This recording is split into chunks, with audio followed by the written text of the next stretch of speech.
তো আমরা গতকালকে কোন হরফ পড়ছিলাম? হামজা। কোন হরফ? হামজা। অর্থাৎ আলিফ কখন হামজা হয়? জবর পেশ হলে হামজা হয়। তাহলে আমরা কালকে আলিফ অর্থাৎ হামজা পড়ছি। আজকে আমরা কি করবো? বা। বা কোথায় উচ্চারণ হবে? দুই ঠোঁট থেকে উচ্চারণ হবে।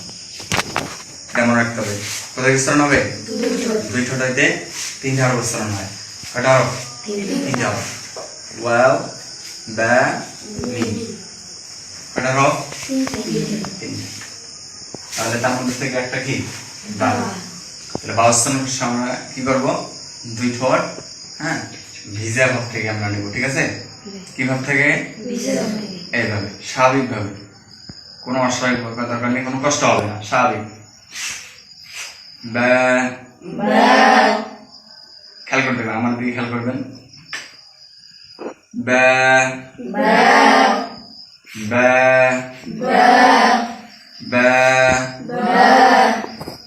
বেশি চাপি ধরা লাগবে না, বা এমন করা যাবে না।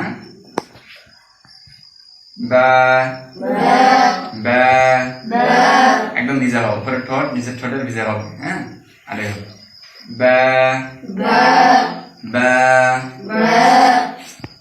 যদি বাইরের মধ্যে জবর দেয় তাহলে কি হবে? বা জবর বা, কি হবে?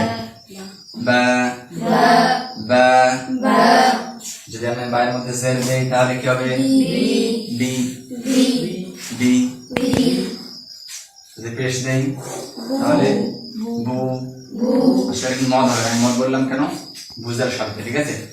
তাহলে এক জবর এক জের এক পেশ যখন হয় তখন কি হয়? উচ্চারণ তাড়াতাড়ি পড়ে, অর্থাৎ কোনো টান হবে না। ঠিক আছে? বা জবর বা, বা জবর বা, বা জের বি, বা পেশ বেবি বু, বেবি বু। হরফটার নাম কি? বা। এই বা এভাবে আমরা কি করব? সারাদিনের মধ্যে অনেকবার মস্ক করবো। চলতে ফিরতে আমরা কি করবো?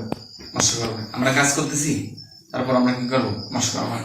মনে করো চলতেছি রাস্তার মধ্যে, তারপর মস্ক। সমস্যা নেই, সমস্যা আছে? মানুষ পাগল বলো, তাতে কি? মানুষ পাগল বলাতে আল্লাহ যদি খুশি হয় তার সমস্যা আছে?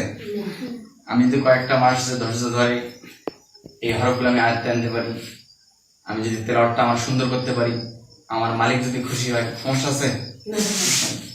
মানুষ আমাকে পাগল বলতে কি হয়? কথা বুঝা গেছে? আমরা কি করবো? সবসময়ের জন্য তিনি থাকলে আমরা মস্ক করবো, কাজে থাকলেও মস্ক করবো, সমস্যা নেই। ঠিক আছে?